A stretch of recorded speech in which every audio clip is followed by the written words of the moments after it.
মায়ের গজলটা বলে গাইতাম। কোনটা কোনটা? হ্যাঁ, তাহলে আমার লেখা যেটা আমি এটা গাই। আমি সেই 8-9-এ যখন পড়ি তখন আমি মা বাবা নিয়ে একটা কি করেছিলাম, গজল লিখেছিলাম। আমি একটুখানি শোনাই, যেহেতু তার আবদার। কেমনি গেলাম ফাঁকি দিয়া মাগো আমায় ফেলে দিবানিসি তো সেরাগুন হৃদয়ে জ্বলে। কেমনে গেলা পাখি দিয়া মাগো আমায় ফেলে দিবানিসি তো সেরাগুন হৃদয়ে জ্বলে। হাইরে কাহাইন্দা কাহাইন্দা হইছে রে নদী মা,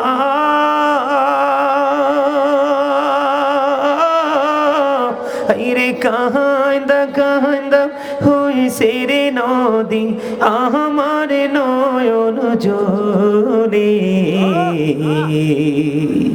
দিবানিসি তো সেরাগুন হৃদয়ে জ্বলে। আদর করে নেনে গো কেউ আমায় কুলে তুলে, কিছুদিন দর করিয়া যায় যে আবার ভুলে।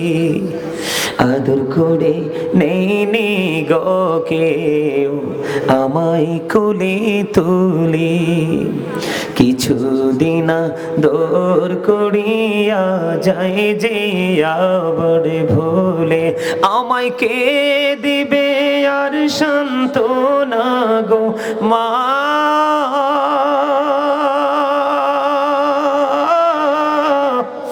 আমায় কে দিবে আর সান্ত্বনা গো একটু আদর করে। দিবানিসি তো সেরাগুন হৃদয়ে জ্বলে। সব বেদনা ভইলা গো যাইতাম মায়ের আদর পেলে, সেই মায়া আমায় ছেড়ে গেছে চিরদিনের তরে। বলেন সব বেদনা ভইলা গো যাইতাম মায়ের আদর পেলে, সেই মায়া আমায় ছেড়ে গেছে চিরদিনের তরে। আমায় নাম দড়িয়া ডাক দিয়া রে মা,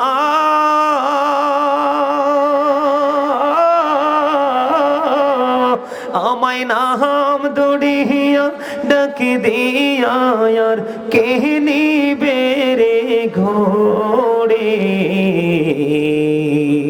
দিবানিসি তু সেরাগুন হৃদয়ে জ্বলে। মারহাবা। গজলটা আরো বড়, আরো যদি লম্বা করি তাহলে আমার আরো সময় লেগে যাবে, কিন্তু আমার ওয়াজ বাকি রয়েছে আরো। আমি কি ওয়াজ শেষ করব নাকি আরেকটু করব আলোচনা? মা বাবা নিয়ে যেটুকু করছি তো সারবো তো, চলবে না?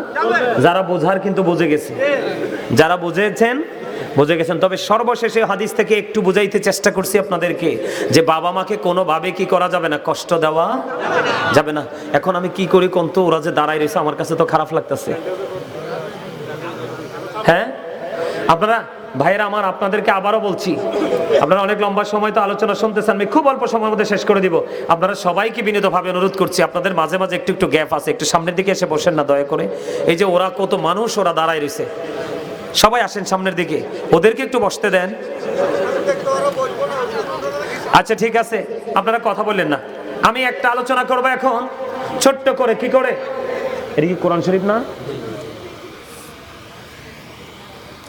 আমার দিকে তাকান, আপনারা একটু আমার দিকে খেয়াল করেন। হ্যাঁ, কথা বলবেন না দয়া করে। এতক্ষণ যেভাবে আদবের সাথে আলোচনা শুনেছেন ঠিক এইভাবে আলোচনা শুনবেন। একটু মহাব্বত করে আদবের সাথে আমি একটু আলোচনা করব একটা বিষয় নিয়ে, কারণ ওই সমস্যাটাও আমাদের সমাজের মধ্যে অনেক বেশি দেখা যায়। কেন বলতেছি জানেননি? আমাদের এলাকায় এখন কিন্তু আমাদের প্রত্যেকটা, সারা বাংলাদেশের প্রত্যেকটা আনাচে কানাচে কোনো জায়গায় একটু মানুষগুলো ফাস্ট, আবার কোনো জায়গায় একটু স্লো, কিন্তু সমস্যাটা আছে, এটা কিন্তু সত্য। সেই সমস্যাটা হলো আপনার আমার দুনিয়ার নিজের পার্সোনাল সবকিছুই কিন্তু সহজভাবে চলে, একটা জায়গা চলে না, সেটা হলো মসজিদ। না ভুল বলছো? আমার ঠিকটা আপনারা ভালো করে বলেন না কেন? একটা জায়গা কিন্তু ভালো করে চলে না। মসজিদে ইমাম সাহেবকে হাদিয়া দিবে, খতিব সাহেবকে হাদিয়া দিবে, সবার ঘরে ঘরে কত 200, 100, 500 এরকম, ঠিক না? এই টাকাটা আমরা দিতে চাই না। এই টাকাটা যদি দিতে চাই না, আমরা কি জবাব দিব আল্লাহর কাছে ওপারে গিয়ে? এখন আপনি নিজেকে ইমানদার হিসাবে যদি আল্লাহর কাছে পরিচয় দিতে চান, তাহলে কিন্তু আল্লাহ যে সম্পদ আপনাকে দিয়েছে, যে দৌলত আপনাকে দিয়েছে, দৌলত থেকে আল্লাহ সন্তুষ্টির জন্য খরচ করতে হবে। এটা রাস্তায় হোক, আপনার জন উন্নয়নমূলক হোক, কোনো গরিব দুঃখীর জন্য হোক, কোনো সহি মাদ্রাসার জন্য হোক, মসজিদের জন্য হোক, মানে আল্লাহ সন্তুষ্টির জন্য আপনাকে কোনো না কোনো অপশন নিয়ে আপনাকে দান করতে হবে। এটা আপনার অনুযায়ী। আপনাকে কিন্তু কেউ প্রেসার দিবে না। কি দিবে না? আপনাকে কেউ প্রেসার ক্রিয়েট করবে না। এই যে জায়গাটা বোঝানোর জন্য দেখেন সূরা বাকারাতে আল্লাহ রাব্বুল আলামিন বলেছেন, আল্লাযীনা ইউমিনুনা বিল গায়বি ওয়া ইউকিমুনাস সালাতা ওয়া মিম্মা রাযাকনাহুম ইউনফিকুন। আর জোরে বলুন আল্লাহু আকবার। আল্লাহ রাব্বুল আলামিন বলতেছেন, বন্ধু সাবধানী ওরাই। কারা সাবধানী? যারা অদৃশ্য বিশ্বাস করে, সালাত কায়েম করে, ওয়া মিম্মা রাযাকনাহুম ইউনফিকুন। আল্লাহ রাব্বুল আলামিন যে সম্পদ দিয়েছে, দৌলত দিয়েছে, মাল দিয়েছে, তা থেকে যারা দান করে, তার মানে আপনি ইমানদার পরিপূর্ণ তখনই হবেন যখন আপনি আল্লাহর সন্তুষ্টির জন্য যেই কোনো জায়গা আপনার অনুযায়ী আপনি দান করবেন। বলে হুজুর কেমন করে দানটা করব? হাদিস শরীফের মধ্যে এসেছে, আমার দিকে তাকান। ছোট্ট করে বলছি, বেশি লম্বা করব না, কারণ অনেক রাত হয়ে গেছে। বন্ধুরে আমার, আপনার আমার প্রাণের নবী একজন অসুস্থ সাহাবীকে দেখতে গেলেন। খেয়াল করেন, অসুস্থ সাহাবীকে যখন দেখতে গেলেন, ওই সাহাবী নবীজিকে ডাক দিয়ে বললেন, নবী গো, ও প্রাণের নবী, আমি আমার সব সম্পত্তি দান করে দিব। নবীজি ডাক দিয়ে বললেন, না না না, সব দান করা যাবে না। এবার বললেন, ইয়া রাসূলুল্লাহ, তাহলে আমি অর্ধেক দান করে দিব। আমার নবীজি বললেন, না না, অর্ধেকও দান করা যাবে না। এবার তিনি বললেন, ইয়া রাসূলুল্লাহ, তাহলে 1/3 আমি দান করব, তার মানে 3 ভাগের 1 অংশ আমি দান করে দিব। নবীজি বললেন, হ্যাঁ, এটা তুমি করতে পারো। এবার আপনার মনের মধ্যে প্রশ্ন আসতে পারে, বলে হুজুর সবগুলোর ক্ষেত্রে নবীজি না করলেন, অর্ধেক খরচ করার ক্ষেত্রে নবীজি না করলেন, 1/3 বেলায় নবীজি কি করলেন? রাজি হলেন। তার মানেটা কি? তার মানে হলো আপনি সব যদি দান করে চলে যান, আপনার পরবর্তী জেনারেশন ভিক্ষুক হয়ে যাবে, মিসকিন হয়ে যাবে, অন্যথায় ফকির হয়ে যাবে। আপনি চলে যাওয়ার পরে যেন আপনার সন্তান যেন কারো কাছে হাত পাততে না হয়ে, ভিক্ষা করতে না হয়, এই জন্য আপনি আপনার সন্তানের জন্য রেখে যান, এবং আপনার সম্পদ হিসাবেও আপনি দান করে যান। অধিক তাকান, আব্দুল্লাহ ইবনে মাসউদ রাদিয়াল্লাহু তাআলা আনহু থেকে হাদিস কানা বর্ণিত, আপনার আমার প্রাণের নবী, দু জাহানের বাদশা নবী সাহাবায়ে কেরামদেরকে প্রশ্ন করলেন, তোমাদের মধ্যে এমন কি কেউ আছো যে নিজের সম্পদের চাইতে অন্যের সম্পদ, ওয়ারিসের সম্পদ পছন্দ করো? এখন সাহাবায়ে কেরাম বললেন, ইয়া রাসূলুল্লাহ, ইয়া হাবিবাল্লাহ, নবী গো, না না না, আমাদের মধ্যে এমন কেউ নাই যে নিজের সম্পদের চাইতে ওয়ারিসের সম্পদ বেশি পছন্দ করে। এবার আপনার আমার প্রাণের নবী আবার পুনরায় বললেন, নিজের সম্পদ কোনটা, ওয়ারিসের সম্পদ কোনটা তোমরা বুঝে নাও, আমি আপনাদেরকে বুঝাই। আপনি ইন্তেকালের পরে, আপনি মরার পরে পৃথিবীতে যা রেখে যাবেন, এই সবগুলো হলো আপনার ওয়ারিসের সম্পদ। আর মৃত্যুবরণ করার আগে আল্লাহর সন্তুষ্টির জন্য যেই খাতে দান করে যাবেন, এগুলো সব হলো আপনার সম্পদ। জোরে কন্যা সুবহানাল্লাহ। মজার জিনিস না? কি আপনি ওয়ারিসের জন্য রেখে যান, আপনি আপনার জন্য পাঠান। কথা বুঝতে পারছেন? আজকে মাহফিলে যারা আজকে মাহফিল করছে তারা মূলত পৃথিবীতে যে সম্পদ থাকবে এটি তার আপন স্বজনরা ভোগ করবে। এরা চাইলে দান করতেও পারে, নাও করতে পারে। আর এখনকার যুগে তো যেই আপনার নমুনা বের হয়েছে, আপনি মনে রাখবেন আপনার পরবর্তী প্রজন্ম আপনার কবরের কাছে যাবে না, কারণ কাঠমোল্লার সংখ্যা বেশি বেড়ে গেছে। কথা কয় না কেন? ভুল বলেছি? অনেক কোরআন হাদিস থেকে আপনার কি দলিল থাকার পরেও সাধারণ মানুষকে বেদাত বলে বলে বলে বলে আমল থেকে দূরে সরায়। ঠিক কিনা বলেন? এর মধ্যে একটা হলো বাবা মার কবরে জিয়ারত করতে দেয় না, কয় বেদাত। নবীজি কি জিয়ারত করে নাই? কথা বলেন না, জিয়ারত করে নাই? মা আয়েশা যখন দেখলেন মধ্যরজনীতে নবীজি বিছানায় নাই, এবার খুঁজতেছেন, খুঁজতে খুঁজতে যাইয়া দেখলেন জান্নাতুল বাকিতে নবীজি জিয়ারত করতেছে। আর জোরে কর না সুবহানাল্লাহ। এই জন্য যেই কোনো দাড়িওয়ালা, টুপিওয়ালা, পাগড়িওয়ালা দেখলেই কিন্তু পাগল হইেন না। হক্কানি আলেম বেছে বেছে নিয়েন, কারণ ৭৩ দলের মধ্যে ৭২টা যাবে কোথায়? জাহান্নামে। আর একটা দল মাত্র যাবে জান্নাতে, আর এই দলের নাম হলো আহলে সুন্নাহ ওয়াল জামাত ইজ দ্য বেস্ট পার্টি। জোরে কর না সুবহানাল্লাহ। এই দলকে নবীজি জান্নাতের সংবাদ দিয়ে গেছেন। তবে হ্যাঁ, এখানে একটা কথা আছে যে আপনি সুন্নি জামাতের হইলেই জান্নাতে চলে যাবেন না। অনেক সুন্নি জামাতের লোক আছে নামাজ পড়ে না, আছে না নাই? অনেকে আছে সুদ খায়, অনেকে আছে রাতের আধারে মানুষের চুরি করে। এই সুন্নিয়ত দিয়ে আবার রাসূল পাওয়া যাবে না। আর রাসূল যদি না পান, আল্লাহর তো আপনি কোথায় আছে জানবেনই না। ঠিক কিনা বলেন? বুঝা নিতে হইব। ঈমান আমল দুটোকে রাখতে হবে, তার সাথে সমন্বয় করে রাখতে হবে তাকওয়া। বুঝতে পারছেন? আমার নবীজি বলে দিয়েছেন বন্ধু, তাহলে আপনি নিজের জন্য পাঠাবেন ও সন্তানের জন্য, আপনের জন্য রেখে যাবেন। শিক্ষাকার এখন আমরা দেখেন কত ভুল পথে আছি। নবীজি বলে দিয়েছেন পৃথিবীতে তোমরা দুই শ্রেণীর মানুষের সাথে তোমরা কম্পিটিশন করো। কয় শ্রেণীর মানুষ? দুই শ্রেণীর মানুষ। একটা হলো সুশিক্ষায় শিক্ষিত, যে তার শিক্ষার আলো দিয়ে সমাজ থেকে, জাতির কাছ থেকে অন্ধকার দূর করে দেয়। আছেন এমন মানুষ? কথা বলেন, আছে না? সুশিক্ষা শিক্ষিত হয়ে মানুষকে সুশিক্ষার আলো ছড়িয়ে দেয়, মানুষ আলোর দিকে ধাবিত হয়, অন্ধকারকে মানুষ বয়কট করে। আছে না? নবীজি বলেছেন ওই সমস্ত মানুষের সাথে তোমরা কম্পিটিশন করো। বলো হুজুর, ২ নাম্বারটা কি গো? ২ নাম্বারটা হলো, বন্ধু, আপনার সমাজে এলাকায় অনেক ধনী মানুষ আছে না, হালাল উপার্জন করে। কি করে? সুদ ঘুষ খাইয়া ধনী হইলে কিন্তু আবার হইতো না। কি? সুদ ঘুষ খাইয়া ধনী হইলে আবার হবে না। কারণ লা তুকবালু সালাতুম বিগাইরি তুহুর ওয়ালা সাদাকাতুম মিন কবুল। পবিত্রতা ছাড়া ইবাদত কবুল হবে না, হালাল টাকা ছাড়া দানও কবুল। কথা বুঝতে পারছেন?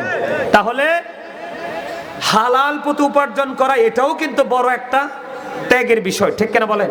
তাকওয়ার বিষয়।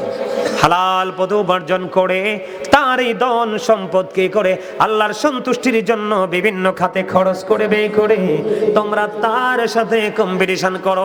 এখন আমরা সুশিক্ষায় শিক্ষিত হতে চাই না, যারা দানবীর তাদের সাথে আমরা কম্পিটিশন করতে চাই না। আমাদের কম্পিটিশন হলো একজনের ছেলে চলে গেছে ইটালি, আমারটা যাবে লন্ডন। আরেকজনেরটা চলে গেছে লন্ডন যুক্তরাজ্যে, আমারটা যাবে আমেরিকা যুক্তরাষ্ট্রে। কথা কয় না কেন? আমাদের কম্পিটিশন হইল এমন, একজন যদি বিট পাকা করে 3 সেট বিল্ডিং করে, আরেকজনে কয় আমার 4 পাশে পাকা ওয়াল করে আমি বিল্ডিং করব। আরেকজনে বলে তুমি পাকা ওয়াল করেছো, উপরে তো টিন দিয়েছো, কিন্তু আমি করব ছাদ দিয়ে। ঠিক না ভাই?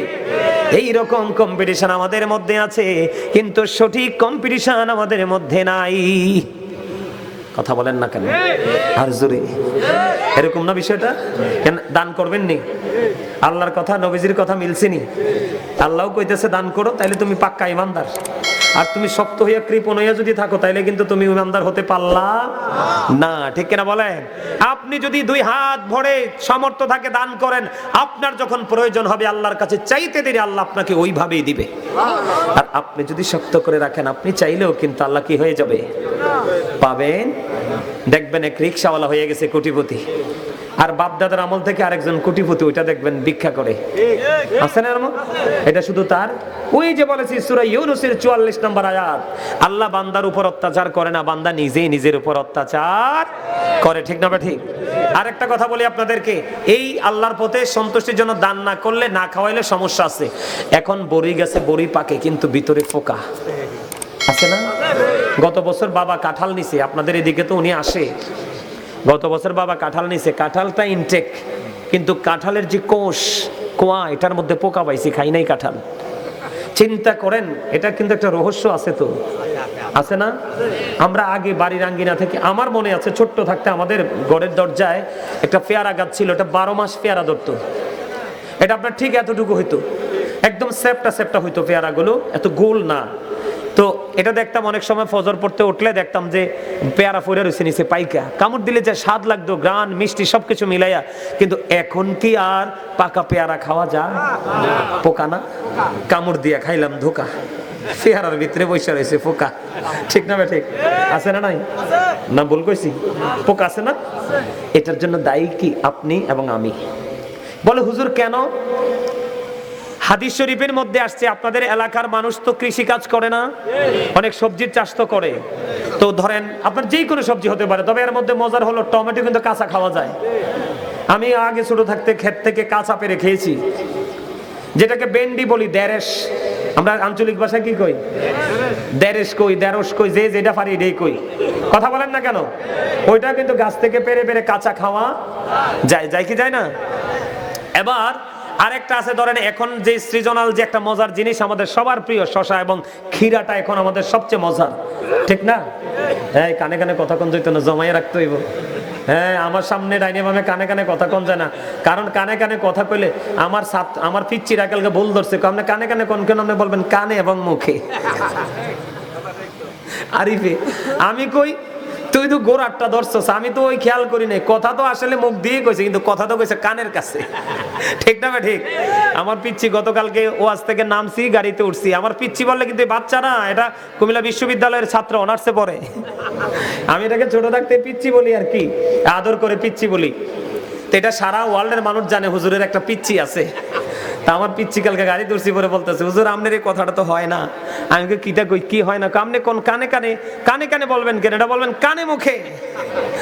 যাই হোক, আলহামদুলিল্লাহ। আবার কুমিল্লা আলিয়াতে ফাজিল করতেছে, মনে হয় এবার মনে হয় 3rd ইয়ারে সম্ভবত। আরিফের কথা বলতেছি আর কি। এরপরে হ্যাঁ, আজীবন আমার কাছে পিচ্ছি থাকবে। বড়দের কাছে কি ছোটরা কখনো বড় হয়? বাবা মার কাছে কি সন্তান কখনো বড় হয়?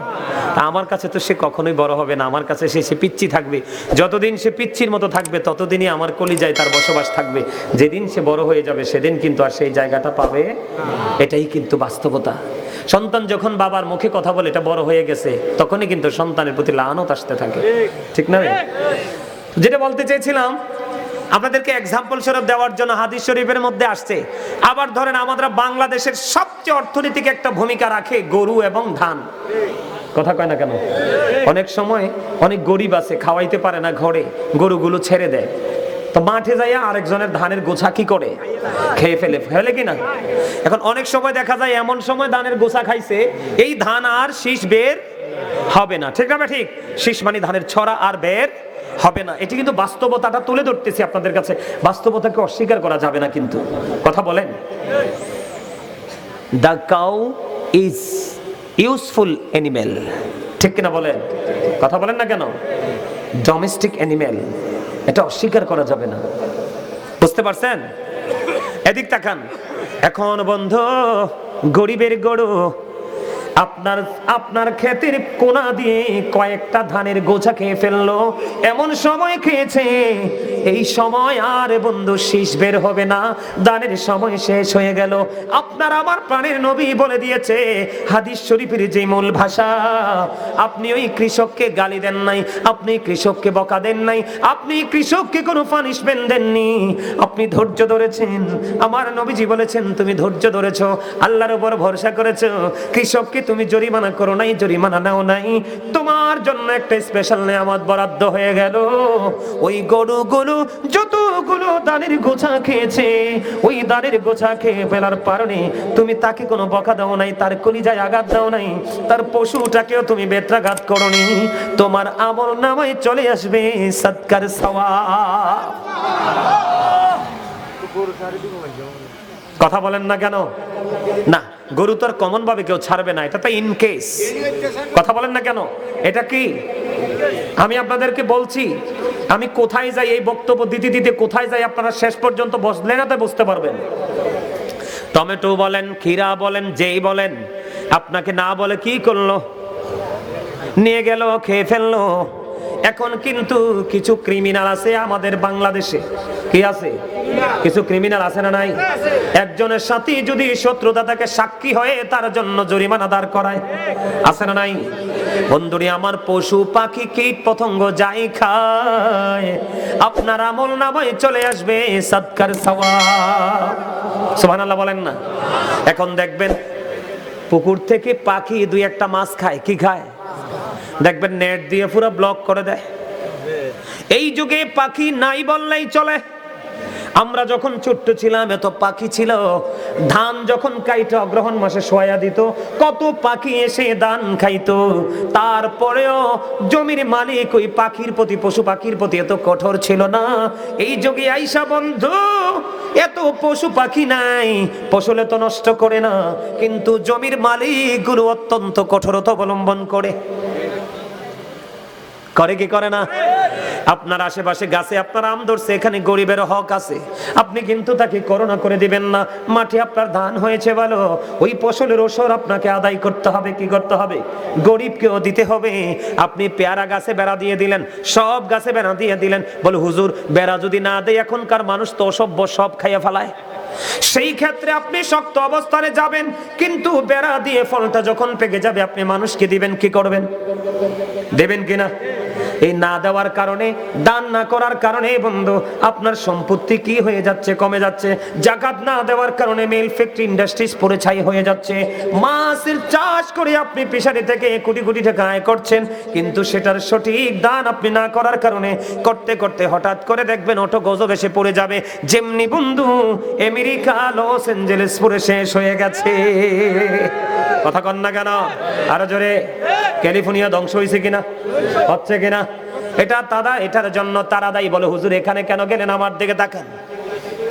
আপনি কাউকে দিবেন, পাখি খাইছে আলহামদুলিল্লাহ বলবেন। মানুষকে দিবেন কার জন্য? আল্লাহর সন্তুষ্টির জন্য। বুখারী শরীফের মধ্যে বন্ধু একটা হাদিস আসছে, আমার দিকে তাকান। একজন পথচারী, খেয়াল করেন, একজন পথচারী একটা পাহাড়ের উপর দিয়ে হেঁটে হেঁটে যায়। কি করে? কথা কয় না। পাহাড়ের উপর দিয়ে হেঁটে যায়, হঠাৎ করে তিনি আওয়াজ আসলেন আকাশ থেকে, গায়েব থেকে আওয়াজ আসলো, অমুকের জমিনে পানি দাও। খেয়াল করেন, কি? অমুকের জমিনে পানি দাও। তখন বন্ধু তিনি বললেন, তখন আমি দেখতে পাইলাম এই মেঘ খণ্ড থেকে বৃষ্টি পৃথিবীতে শুরু হয়ে গেল। আওয়াজ আসতে দেরি বৃষ্টি হতে শুরু হলো, বৃষ্টি পড়তে দেরি হলো না। বৃষ্টির পানি পৃথিবীতে পড়ে একটা নালা দিয়ে বেয়ে বেয়ে নিচের দিকে চলে যায়। তখন ওই পথচারী বললেন, হাদিস শরীফের মধ্যে এসেছে, তিনি বললেন আমি কি করলাম? সামনের দিকে আর না যাইয়া পানিটার দিকে, নিচের দিকে, নালার সাথে সাথে আমি নিচের দিকে নামলাম। নামার পরে আমি চাইয়া দেখলাম ওই আল্লাহ যখন গায়েব থেকে আওয়াজ আসলো, কাক মজ্জিন্নি, মানে এটা আল্লাহর পক্ষ থেকে, মেঘ খণ্ডকে আকাশে কালো মেঘ ধরে না? আমরা কই হাস করছে। কি করছে? কি করছে? আমরা কই হাস করছে, মেঘ আইব রে। আসলে কিন্তু মেঘ আকাশে, পৃথিবীতে যেটা সেটা বৃষ্টি। কালো মেঘ। আল্লাহ অর্ডার করছে, মেঘ রে বৃষ্টি হয়ে তুই পৃথিবীতে যা। আওয়াজ পাইতে দেরি, আওয়াজ পাইতে দেরি রে। এবার বন্ধু ওই পথচারী সামনের দিকে না যেয়ে পানির সাথে সাথে নিচে নামলেন। নিচে নামার পরে চাইয়া দেখলেন পানিগুলো একটা গর্তের মধ্যে কি হয়? জমাট হইতেছে। আরেকজন মানুষ ওই যে